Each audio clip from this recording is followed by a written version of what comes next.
wanted to comment on two of the budget items. Number one is the $55,000 for the experts on, I believe it's critical race theory and racial issues. That money could probably go to much better use, helping the people that were really damaged from the lockdown. And those are the people usually at the bottom rungs, so they can use it much better spent there than some elitist expert, in my humble opinion. Number two, wanted to please do not fund the stationary license plate reader. There are far too many problems with LPRs or license plate readers, and nowhere near enough benefits. The money can be spent better elsewhere.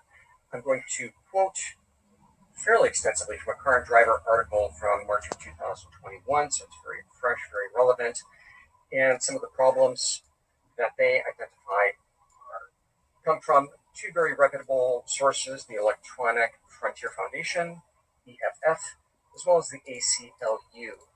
And they basically require any law and enforcement agency to adhere to strict privacy principles to prevent the government from tracking our movements on a massive scale. That was a quote from the ACLU. And the EFF stated that drivers don't have a choice here. The government requires vehicles to have plates, and now they track all the plates. Most states, moving on to some other comments, most states do not have explicit regulations on LPRs, and their use is fairly wide open, just inviting potential abuse.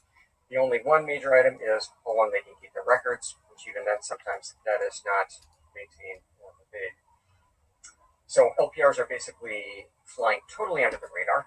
In fact, the FBI in 2011 wondered if such data collection was even legal. That was back in 2012, actually, they made that.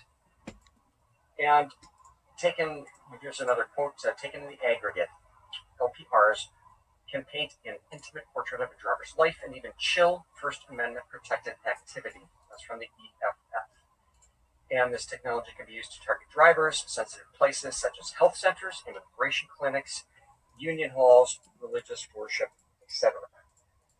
Lastly, there's also errors in the reading of plates many times, and it puts a burden back on the actual driver to straighten it out so it is no longer innocent until proven guilty. It's presumed guilty, and then they have to spend the money.